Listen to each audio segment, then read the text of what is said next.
ভাইয়া বলেছে মাথা সকাল থেকে কান পায় না, ওই আমি শোয়াটা এই থেকে হয়ে আসি আরো মজা এটা তত্ত্বাবধান তুমি আসা না রাতে আলা বুঝতে পারবো এই হাসপাতালে রাতে আসা না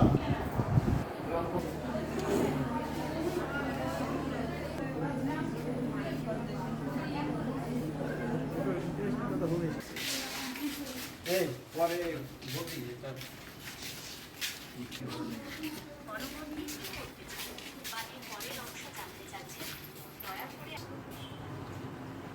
আপনার ওই সম্ভবত একটা শর্ট লাগবে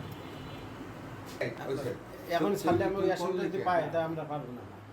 আমরা এরকমই একটা তথ্য সকালে পাওয়ার সাথে সাথে আমরা তাৎক্ষণিকভাবে হাসপাতালে যাই এবং এই ক্ষতিগ্রস্ত ভিকটিমকে হেফাজতে নিয়ে তাকে ধর্ষিত পরীক্ষা সহ যাবতীয় চিকিৎসা ব্যবস্থা গ্রহণ করি এবং তার দেওয়া তথ্য অনুযায়ী ইতিমধ্যে আমরা সাসপেক্টকে গ্রেপ্তার করেছি। তার নাম বিল্লাল এবং সে জানিয়েছে যে তার সাথে আরেকজন ছিল। তাকে গ্রেপ্তার করার জন্য পুলিশের কার্যক্রম অব্যাহত আছে আর আইনগত ব্যবস্থা প্রক্রিয়াধীন।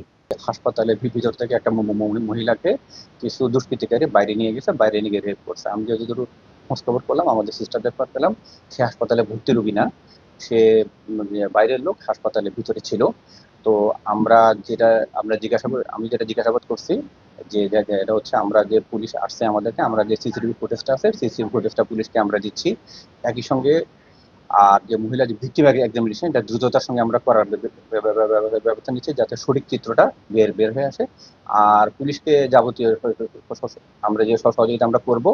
আর এই যাতে আমাদের হাসপাতালে কোনো স্টাফ বা কর্মচারীর জন্য গাফিলতি যে এর মধ্যে বের হয়, আমরা প্রয়োজনীয় সর্বোচ্চ আমরা আপনার বিধিমতো ব্যবস্থা